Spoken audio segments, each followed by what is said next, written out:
A'udzu billahi minasyaitonir rajim. Bismillahirrahmanirrahim. Assalamualaikum warahmatullahi wabarakatuh. Alhamdulillahirabbil alamin. Assalatu wassalamu ala asrofil anbiya'i wal mursalin wa ala alihi wa sahbihi ajma'in. Sallallahu rabbuna ala nuril mubin. Ahmadal Mustafa Sayyidil Mursalin wa ala alihi wa sahbihi ajma'in.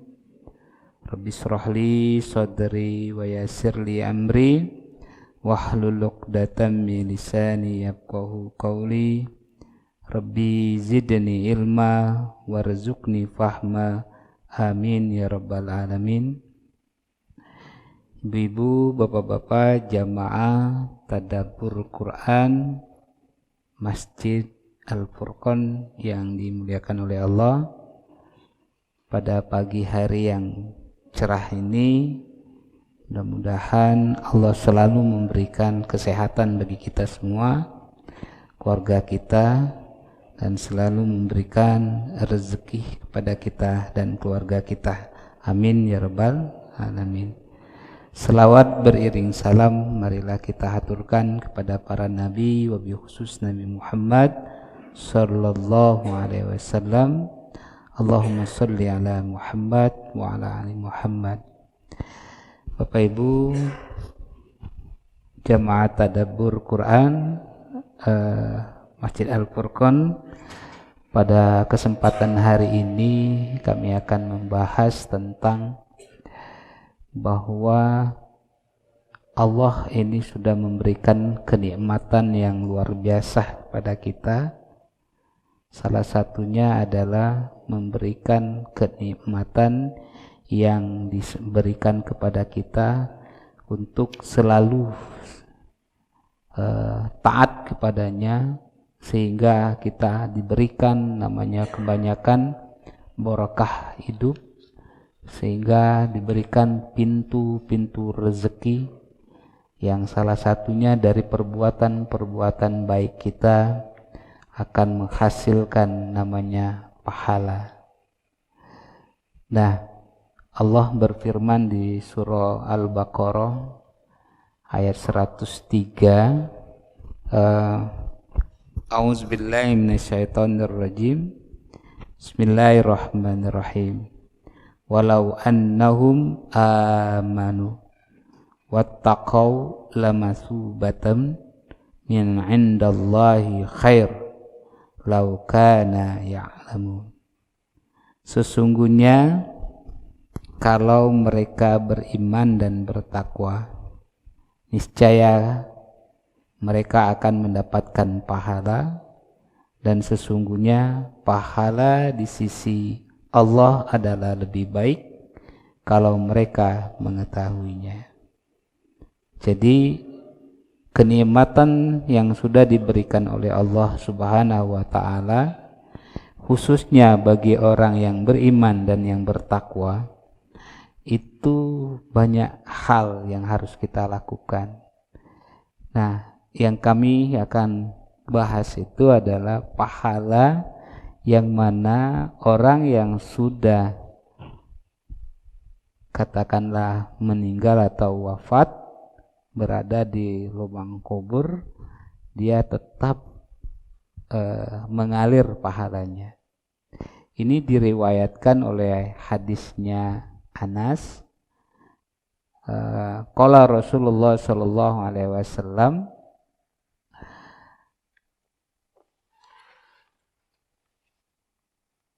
sab'a yajri li'abdi ajruhunna wa hum fi qabrihi ba'da mautihi. Man alama ilman au qara nahran au khafara bi'aran au gharasa nakhlan au bana masjidan au warasa mashafan au taraka waladan yastaghfiru lahu ba'da mautih.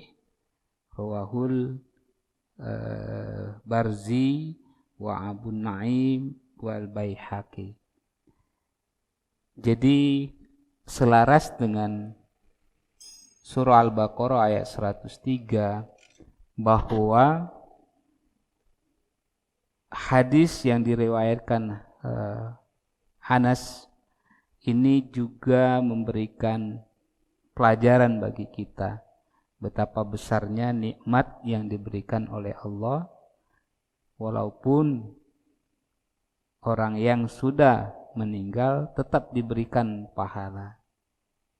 Dari hikmah dari pahala itu adalah perbuatan-perbuatan yang telah kita kerjakan, yang kita tanam, itu yang jadi mengalir setelah kita meninggal. Di antaranya hadis Nabi menjelaskan tadi, man amala ilman, yaitu barang siapa yang mengamalkan atau mengajarkan atau menyampaikan ilmu yang bermanfaat. Nah, kita terkadang terfokus ilmu ini adalah hanya ilmu agama. Karena hadis Nabi, barang siapa mau bahagia di dunia, maka dengan ilmu. Dan barang siapa yang akan bahagia di akhirat dengan ilmu. Dan barang siapa ingin bahagia di dunia dan akhirat dengan ilmu. Man aradad dunya fa'alaihi bi'ilmi wa man aradal akhirah fa'alaihi bi'ilmi wa man aradahuma fa'alaihi bi'ilmi. Jadi barang siapa ingin bahagia di dunia dengan ilmu, dan barang siapa yang ingin bahagia di akhirat dengan ilmu, dan barang siapa yang ingin bahagia di dunia dan akhirat dengan ilmu. Berarti ketika kita di dunia masih hidup ini, kita banyak sekali menggali ilmu dan mengajarkan ilmu. Dampaknya nanti setelah kita wafat, ilmu-ilmu yang kita ajarkan nanti inilah akan mengalir, akan menopang, akan memberi sumbangsi kepada kita setelah kita wafatnya, ba'da mautih. Jadi walaupun orang ini sudah meninggal, karena kebaikan sumber ilmunya tadi, itulah menjadi balasan yang luar biasa. Sehingga kalau kita melakukan kebaikan-kebaikan ini adalah untuk kepentingan kita sendiri, bukan untuk yang lain. Jadi kalau kita melakukan kebaikan-kebaikan, jangan sampai kita merasa terbebani berbuat baik. Karena sesungguhnya kebaikan-kebaikan yang kita lakukan di dunia ini adalah sebagai tabungan kita kelak di yaumil akhir. Seperti Allah jelaskan di surah Al-Baqarah ayat 110. A'udzubillahi minasyaitonirrajim. Bismillahirrahmanirrahim. Wa aqimus sholata wa atuz zakata wa ma tuqaddimu li anfusikum min khair tajiduhu 'indallah innallaha bima ta'maluna basir. Dan dirikanlah salat dan tunaikanlah zakat, dan kebaikan apa saja. Nah, ini yang kita jelaskan tadi, kebaikan apa saja yang kamu usahakan bagi dirimu, tentu kamu akan mendapatkan pahalanya pada sisi Allah. Sesungguhnya Allah Maha melihat apa yang kamu kerjakan. Jadi ilmu yang kita sampaikan terutama adalah ilmu keimanan, yaitu untuk menjadi dasar kehidupan kita, berperilaku, berbuat dan bertindak menjadi kekuatan dasar kita untuk mengarungi dunia ini. Maka kalau kita menyampaikan ilmu, maka ilmu tentunya ilmu yang bermanfaat. Kalau seandainya kita bisa menguasai ilmu tentang duniawi, tentang ekonomi, ajarkanlah ilmu ekonomi yang bagaimana memberikan dampak manfaat sehingga keturunan anak cucu kita tidak akan menjadi kufur atau dekat dengan kekafiran karena gara-gara kemiskinan. Nah, ini yang dianjurkan oleh Nabi ketika kita dekat dengan kemiskinan, maka kekafiran akan mendatang kepada kita.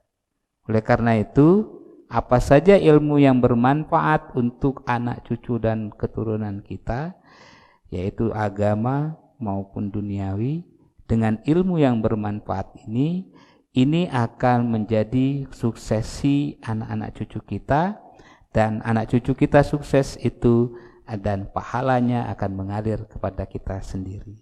Itu maksudnya apa saja yang kamu usahakan bagi dirimu, tentu kamu akan mendapatkan pahala yang pada sisi Allah akan diberikan kepada kita. Jadi Allah meridhoi apa yang kita kerjakan, menanamkan kebaikan kepada orang lain.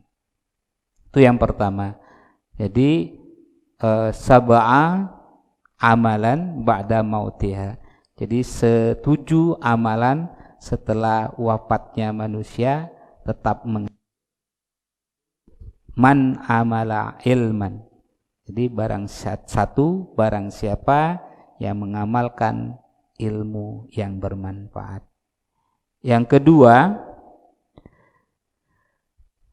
Nabi menyebutkan juga itu au karoh nahron. Kalau di sini adalah mengalirkan sungai. Kalau kita lihat sini apakah mengalirkan ini versinya seperti sungai Musi yang mengalir kita bersihkan, atau kita beri manfaat air itu yang keruh kita bersihkan, kita alirkan kepada tetangga yang membutuhkan, atau kita membuat air tadi untuk kepentingan manusia, itu semuanya boleh, karena yang pasti bagaimana air itu memberikan dampak kepentingan masyarakat, karena itu adalah sumber kehidupan. Nah, ini kalau dijelaskan yang kedua adalah mengalirkan sumur. Yang ketiga,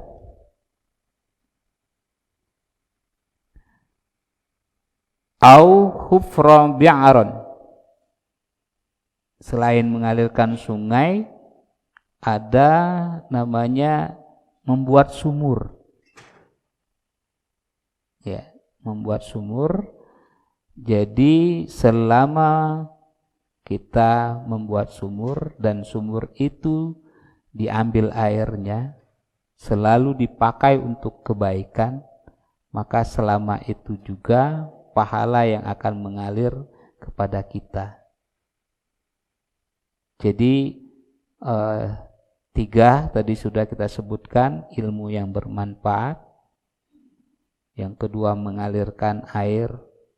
Yang ketiga membuat sumur. Yang keempat au ghorasa nahlan, menanam pohon yang berbuah. Kalau di sini adalah disebutkan nahlun itu adalah semacam kurma. Kalau di Indonesia mungkin kurmanya belum bisa berkembang. Kalau tidak salah di Masjid Agung sudah ada ya Pak, tapi belum buah ya.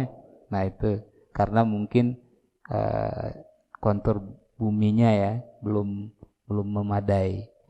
Nah kalau kita lihat ini buah yang bisa kita makan itu pasti yang muda-muda, ada pisang, ya kan? Ada mangga.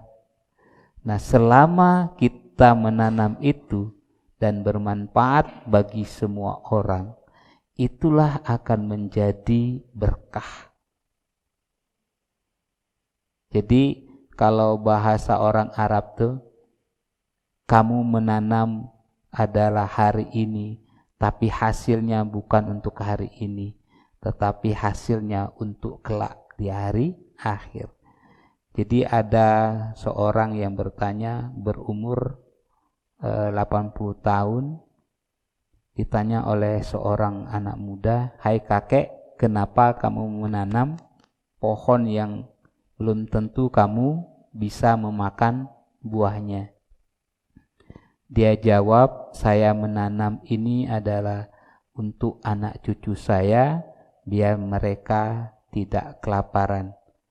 Itu ada yang diceritakan, sehingga kita kalau menanam sesuatu jangan berpikir hari ini, tapi berpikirlah untuk ke depan, karena dengan kebaikan itu akan mengalir untuk kita.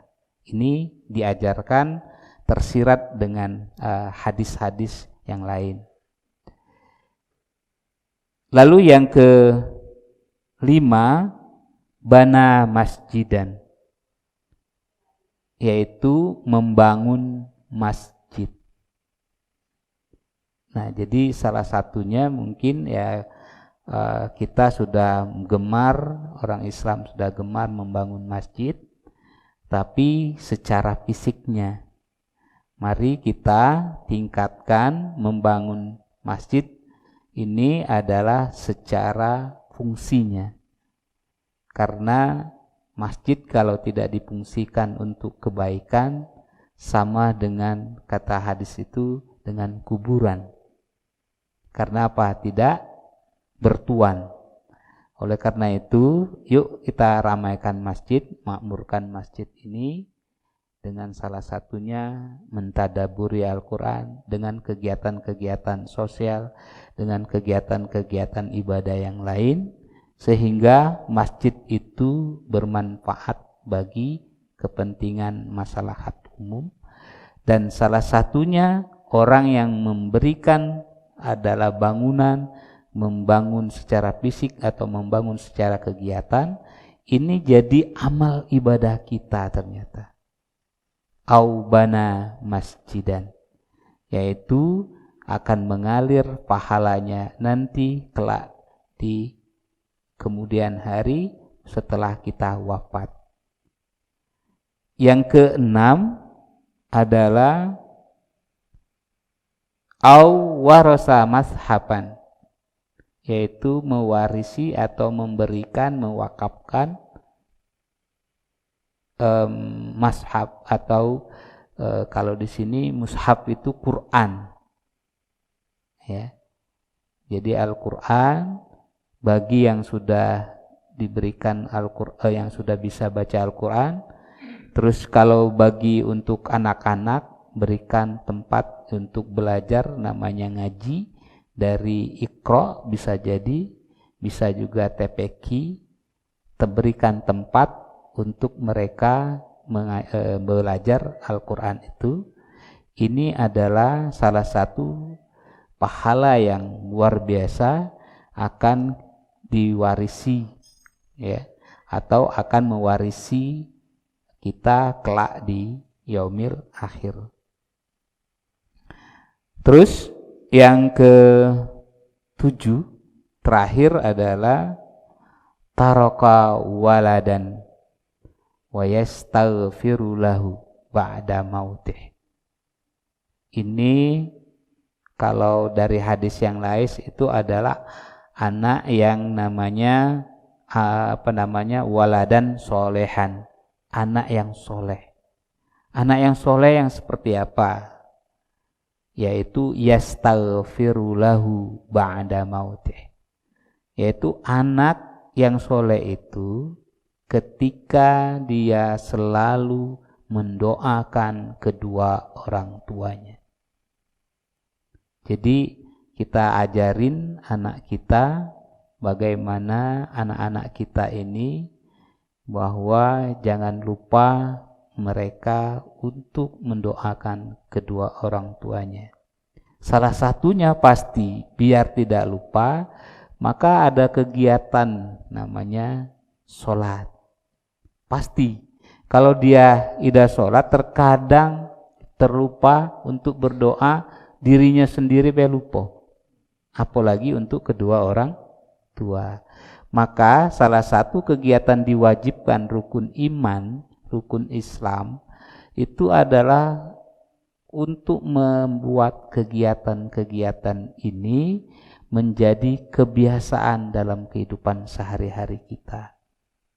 Sehingga anak ini terbiasa dengan kebaikan-kebaikan. Jadi kalau kita punya anak tetapi dia terlupakan untuk dirinya dan kedua orang tuanya, ini akan menjadi bahaya untuk kita. Berarti kita mewariskan keturunan yang tidak baik.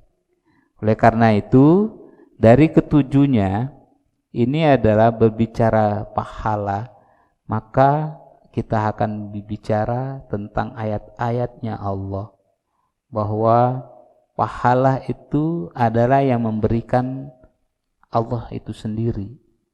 Berarti kita berbicara pahala harus mengerjakan apa yang sudah diperintahkan oleh Allah Subhanahu wa ta'ala. Walaupun dari hadis ini sudah dijelaskan bahwa pahala yang selalu mengalir walaupun kita sudah meninggal dunia, yang pertama kita harus mengamalkan ilmu yang bermanfaat. Yang kedua, kita mengalirkan sungai. Yang ketiga, kita membuat sumur. Yang keempat, kita menanam pohon. Yang kelima, kita membangun masjid. Yang keenam, kita mewarisin namanya mushaf atau Quran atau Iqra semuanya. Yang ketujuh, dan mendidik anak yang soleh. Itu akan menjadi, walaupun kita di liang kuburan, ketika kita sudah bangun ke pahala-pahala atau kebaikan-kebaikan itu sebelum kita mati, maka dari 7 ini akan menjadi kekuatan, akan menjadi pahala bagi kita, sehingga kuburan kita diterangin, sehingga apa yang kita lakukan kesalahan-kesalahan akan diampuni. Oleh karena itu, perbuatan ini adalah sebagai menghapuskan kesalahan-kesalahan kita. Kebaikan-kebaikan ini adalah untuk mengurangi dosa-dosa kita. Kapan itu yang kita lakukan? Yaitu tentunya sebelum wafat. Makanya kalau ada orang bicara setelah wafatnya selesai, ternyata tidak. Oleh karena itu, sebelum wafat, perbanyaklah pahala, perbanyaklah perbuatan-perbuatan baik, karena perbuatan baik ini akan menjadi menolong kita, menjadi kendaraan kita untuk menyelamatkan kita di akhirat nanti. Oleh karena itu, saya akan membuka pertama adalah tadi apa pahala yang harus kita lakukan sesuai juga dengan hadisnya Nabi.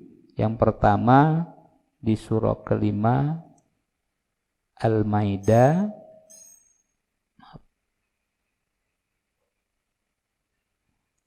ayat 67.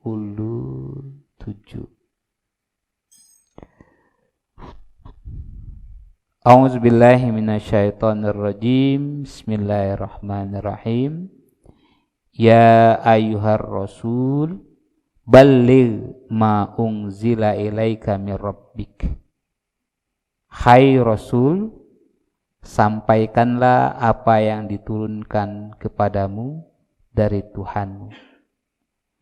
Jadi Nabi Muhammad SAW atau para nabi itu sudah diwajibkan untuk menyampaikan. Dan jika tidak kamu kerjakan apa yang diperintahkan itu, berarti kamu tidak menyampaikan amanat-amanatnya. Oleh karena itu, seorang nabi saja sudah mulai menyampaikan atau mendidik, mengajarkan ke anak-anaknya, ke umatnya, untuk selalu mengerjakan apa yang sudah diperintahkan oleh Allah Subhanahu wa ta'ala. Kenapa? Ketika kamu sudah menyampaikan amanat Allah, berarti kamu akan dijaga atau kamu akan dipelihara dari gangguan manusia. Jadi insya Allah apa yang kita sudah lakukan, kebaikan-kebaikan di dunia ini, maka Allah sendiri akan memelihara kita. Karena apa? Allah suka dengan apa yang kita ajarkan. Oleh karena itu tadi, man amala ilman, barang siapa yang mengamalkan ilmu yang bermanfaat, maka Allah akan pelihara mereka dari gangguan manusia. Sesungguhnya Allah tidak memberi petunjuk kepada orang-orang yang kafir, tentu. Ya. Kenapa? Karena mereka ingkar terhadap apa yang sudah diperintahkan oleh Allah Subhanahu wa ta'ala. Ini selaras dengan hadisnya Nabi bahwa ayat ini adalah salah satu petunjuk yang menjelaskan bahwa betapa pentingnya kita mengajarkan ilmu yang bermanfaat untuk sebagai pahala kita setelah wafat kita. Lalu yang kedua, ayat yang akan kami bahas adalah tentang bagaimana kita disuruh untuk mengalirkan sungai. Ini sebenarnya adalah apa saja yang kita lakukan adalah itu untuk kepentingan kita sendiri. Salah satunya contoh kegiatan adalah bermanfaat untuk orang lain. A'udzubillahi minasyaitonirrajim. Bismillahirrahmanirrahim. Lan tanalul birra hatta tunfiku mimma tuhibbun wa ma tunfiku min syai'in fa innallaha bihi alim. Kamu sekali-kali tidak sampai kepada kebajikan yang sempurna sebelum kamu menafkahkan sebagian harta yang kamu cintai. Dan apa saja yang kamu nafkahkan, maka sesungguhnya Allah Maha mengetahui. Jadi tidak hanya harta berupa duit, tanah, atau jabatan, tapi berupa apa saja. Bisa saja kita memberikan manfaat, bagaimana lingkungan kita yang kurang air, kita berikan tempat, kita buatkan tempat untuk mengalirkan air. Itu salah satu menurut hadis Nabi adalah selagi air itu dipakai untuk kebaikan oleh masyarakat, maka ini akan mengalir terus sampai kita wafat. Ya, bahkan di dalam kubur kita akan menjadi penolong kita. Itu yang kedua. Yang ketiga tadi tentang bagaimana menanam mesumur ya. Oke.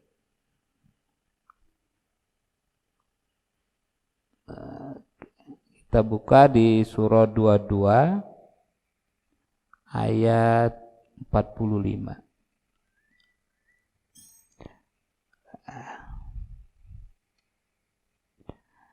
A'udzubillahi minasyaitonirrajim. Bismillahirrahmanirrahim. Wa ka'ayyim min qaryatin ahlaknaha wa hiya zalimun fahiya khawiyah ala hurushiha wa bi'rin mu'atta'alatin wa qasrin masyid. Berapalah banyaknya kota yang kami telah membinasakannya, yang penduduknya dalam keadaan zalim. Maka tembok-tembok kota itu roboh menutupi atap-atapnya. Dan berapa banyak pula sumur yang telah ditinggalkan dan istana yang tinggi. Jadi di sini adalah ketika orang-orang yang sedang dalam katakanlah kerusuhan, dalam meninggalkan tempat-tempat yang tidak lagi ditunggu oleh masyarakatnya, sehingga untuk kebutuhan-kebutuhan air itu adalah sebagai sumber kehidupan.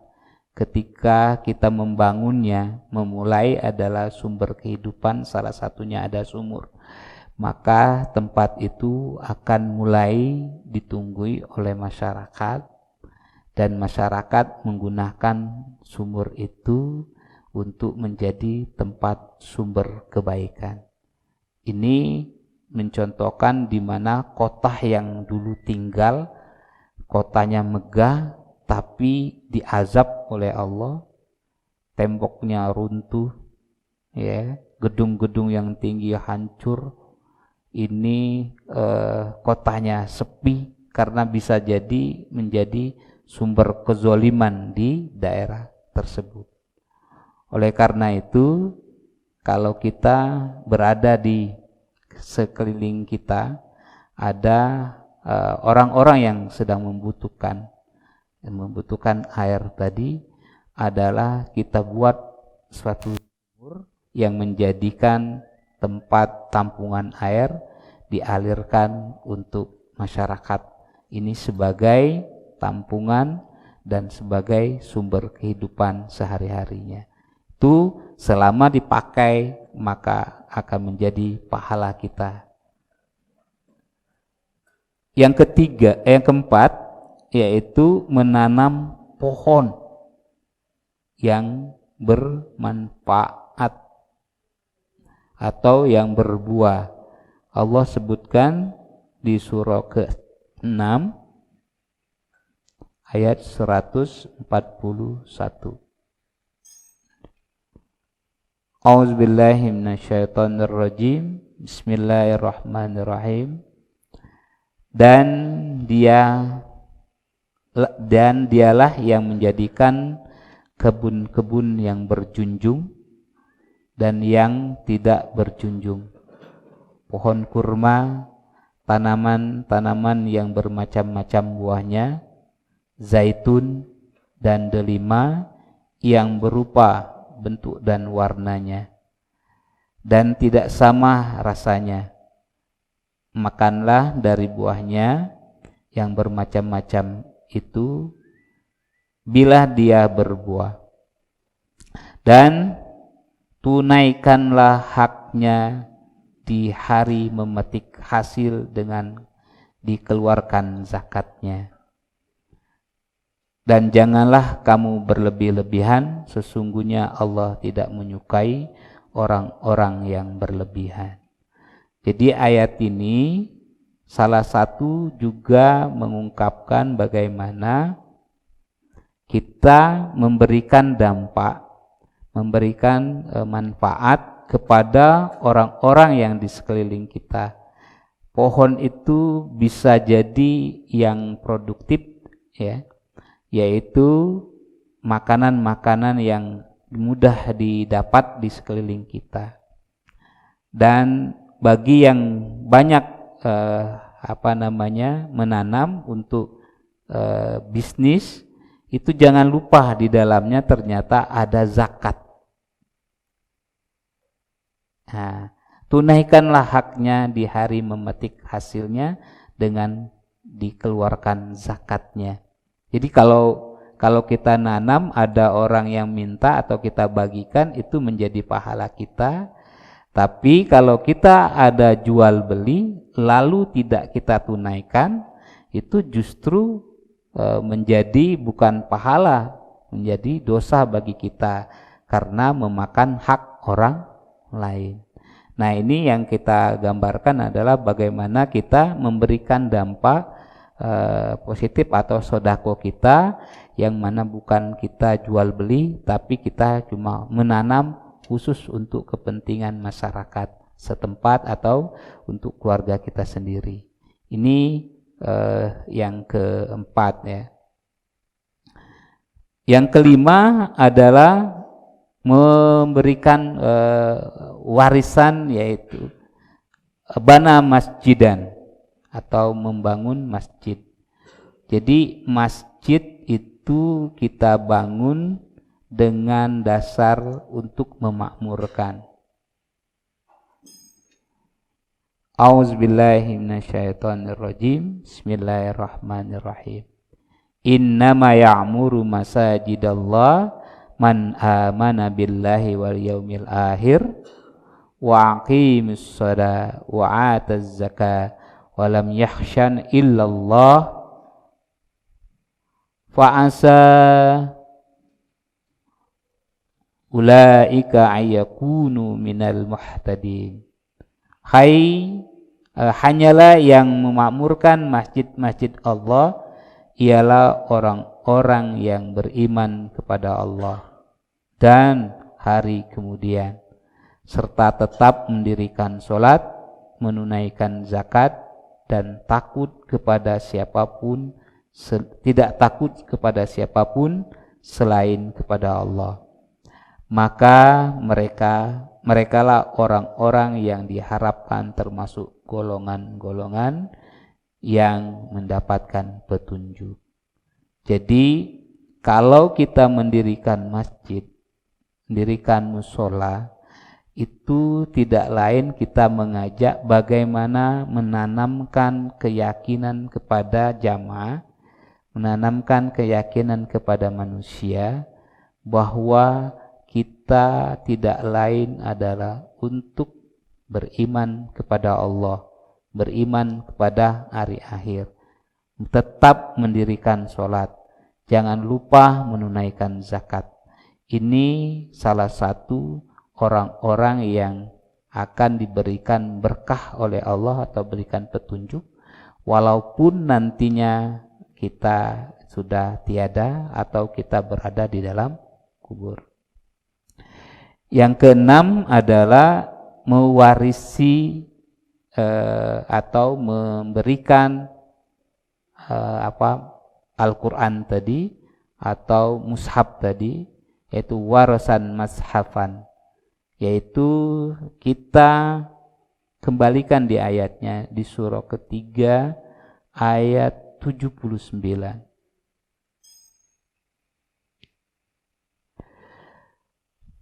Maka li basyarin ayyu'tiyahul kitaba wal hukma wan nubuwah thumma yakulun linnas kunu ibadan li min dunillah walakin kunu rabbaniyun bima kuntum tu'allimuna kitab wa bima kuntum tadrusun. Tidak wajar bagi seorang manusia yang Allah berikan kepadanya atau wariskan padanya Alkitab, Al-Hikmah dan kenabian, lalu ia berkata kepada manusia, hendaklah kamu menjadi penyembah-penyembahku, bukan penyembah Allah. Artinya ada orang yang diberikan oleh Allah kesempatan untuk menyampaikan ayat-ayat Allah, tetapi dia mempergunakan ayat-ayat itu adalah untuk kepentingan pribadinya sendiri, bukan untuk kepentingan keimanan seseorang taat kepada Allah. Nah, ini yang dibilang katakanlah sekarang terjadinya penyesatan atau penistaan. Dia menggunakan rangkaian kegiatan kebaikan, tapi sebenarnya adalah untuk kepentingan pribadinya, ya, dengan cara menipu. Dilihat dia bentuknya baik, tapi adalah untuk sebenarnya mengelabui kegiatan-kegiatan kebaikan itu sebagai kepentingan pribadinya. Hal ini yang dibilang oleh Allah, maka kamu adalah orang-orang yang zalim, yang merugikan diri sendiri. Tapi yang sebenarnya gimana yang bana masjidan atau warasal mashafan, justru hendaklah kamu menjadi penyembah Allah atau penyembah yang Rabbani. Apa yang harus kita lakukan?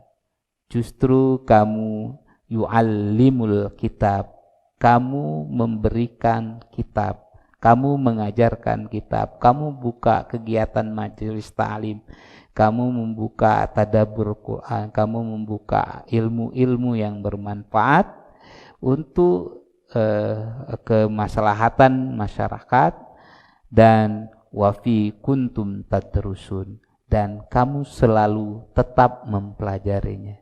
Jadi bukan berarti ketika kita merasa sudah hebat tidak mau lagi belajar.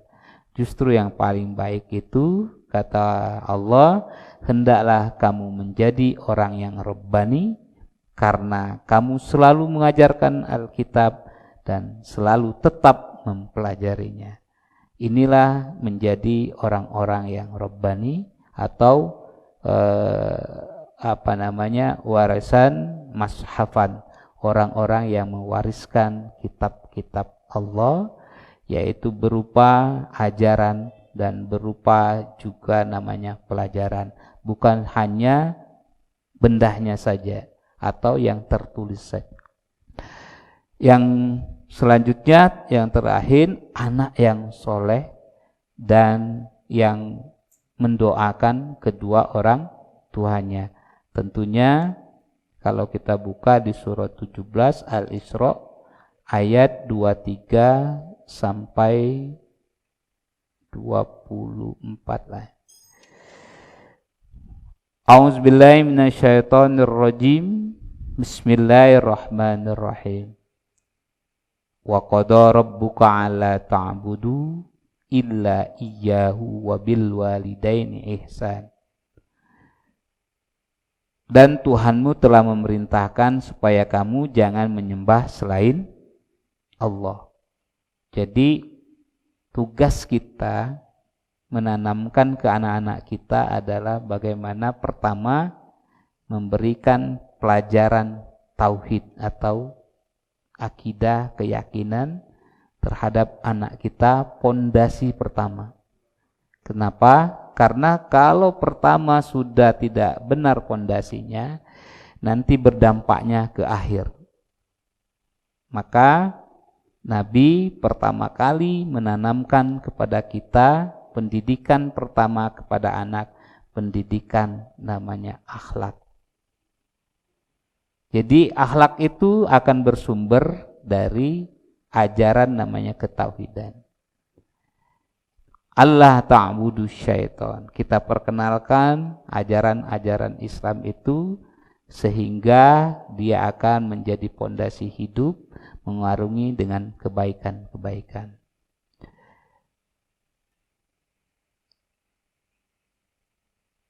Wabil walidaini ihsan, dan untuk kita selalu berbuat kepada kedua orang tua. Lalu yang kita lakukan, yang kita lantunkan yaitu Rabbana Rabbi firli wali walidayya warhamhuma kama rabbayani shighar. Jadi ketika kita terlupakan mendidik kepada anak kita, maka anak kita menjadi perilaku yang brutal, perilaku yang membangkang, perilaku yang tidak mendengarkan orang tua. Ini suatu kemunduran akhlak yang terjadi pada kehidupan keluarga kita. Maka dalam surah At-Tahrim ayat 6, surah ke-66 ayat 6, ku anfusakum wa ahlikum nar, jagalah dirimu dan keluargamu dari api neraka. Berarti ketika kita salah mendidik anak kita, maka kita sudah mencanangkan keluarga kita akan menjadi bahan bakarnya neraka. Itu suatu tragedi kemanusiaan yang besar dalam keluarga kita. Maka yuk anak kita jangan kita banggakan, jangan sampai kesuksesan dunianya lebih mengungguli untuk kesuksesan akhirat. Yang paling baik adalah dua-duanya, sukses di dunia dan sukses di akhirat. Ini yang kami bisa sampaikan. Mudah-mudahan 7 amalan ini akan menjadi hal yang harus kita kerjakan selain amalan-amalan yang lain. Saya cuma membahas tentang hadis dari Anasin tadi, bahwa yang pertama kita harus mengajarkan ilmu yang bermanfaat, yang kedua kita mengalirkan sungai, yang ketiga kita membuat sumur, yang keempat menanam pohon, yang kelima membangun masjid, yang keenam kita mewakafkan atau memberikan kitab atau Quran, yang ketujuh kita mendidik anak-anak kita menjadi anak-anak yang soleh, mendoakan orang tua. Demikian yang bisa kami sampaikan. Mungkin ada bisa kita diskusikan atau materi yang lain. Kami persilakan oleh Ustadz Habib. Terima kasih. Sebelumnya kami akhiri. Assalamualaikum warahmatullahi wabarakatuh.